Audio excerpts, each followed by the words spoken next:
nakakahiya nga hindi maturo yung Jaime for lack of evidence. Ito pa kaya? Alam mo, Ling, lalabas din ang totoo.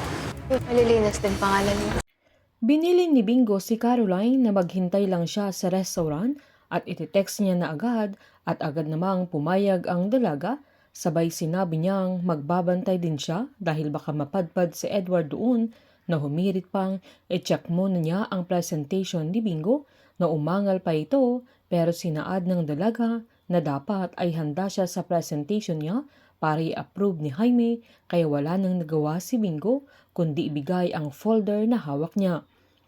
Pinagalitan siya ni Caroline nang makita niyang walang inayos si Bingo sa presentation niya na kahit isa sa dami ng mga comments niya noong nag-present siya sa GLC.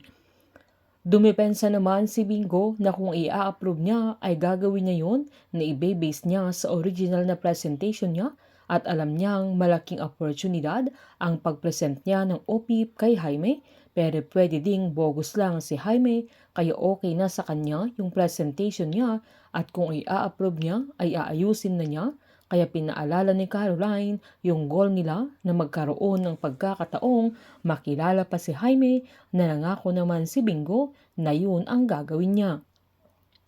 Habang pumunta naman si Irene sa bar na kinagulat niya nang dumating ang mama niya at lasing na ang dalaga.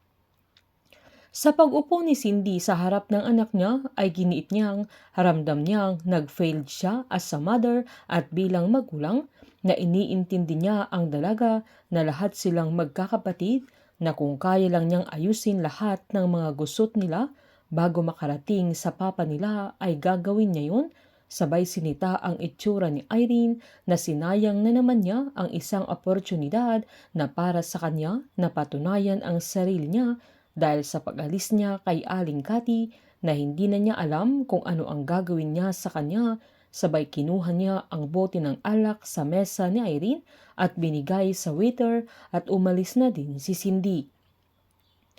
Nang matapos namang mag-present si Bingo ay agad pinalakpakan ni Jaime na napahanga siya sa galing ng binata na nagtaka pa si Bingo sabay tinanong niya kung wala na siyang aayusin or idadagdag man lang na agad namang sinabi ni Jaime na wala na siyang aayusin at siya na ang bahala kung saan niya dadalhin ang OPIP niya na sinaad niyang idea yon ni Bingo na bibilihin niya. Pero giniit ni Bingo na sa GLC ay nagbibigay sila ng 1 million grant na pati yung idea niya ay sa kanya pa rin na hindi aangkinin ng GLC at agad namang sinabi ni Jaime na hindi ganon sa kanila sabay sinabing pag-usapan nila sa susunod dahil may meeting pa siya at humirit pa si Bingo na kung seminar ay sasama sana siya. Pero sinaad ni Jaime na masaya siya na interesado ang binata pero hindi siya pwedeng sumama dahil wala silang seminar sa araw na yun, sabay umalis na siya. Nang umalis si Jaime ay agad kinuha ni Bingo yung USB sa may laptop niya at dali-dali niyang pinuntahan si Caroline sa parking lot kung saan siya naghihintay at nagulat naman si Caroline nang humihingal si Bingo pagdating niya dahil nagtatatakbo ito na agad niyang tinanong kung nagka-problema siya at agad namang sinabi ni Bingo na na-approve ang proposal niya na nasiyahan naman ang dalaga. Agad pang sinabi ng binata na may meeting si Jaime na hindi seminar kaya mukhang personal na inunahan na niyang pumunta sa parking lot dahil kailangan nilang sundan kung saan siya pupunta.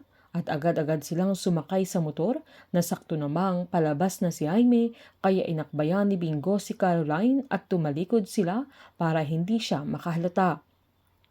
Hindi titigil sila Bingo at Caroline hanggat hindi nila napapatunayang si Edward ang mastermind sa hacking incident. Hindi mamamalayan nila Bingo at Caroline na dahil sa lagi silang magkasama na naghahanap ng solusyon sa mga problema ng Pamilya Chu ay hindi nila mamamalayang mahuhulog na ang loob nila para sa isa't isa. Painit ng painit ang mga tagpo, sabay-sabay po nating subaybayan ang advance episode ng Can't Buy Me Love dito po sa aking channel. Patuloy lamang pong manood at mag-subscribe para ma-update po kayo sa mga susunod na episode. Marami pong salamat.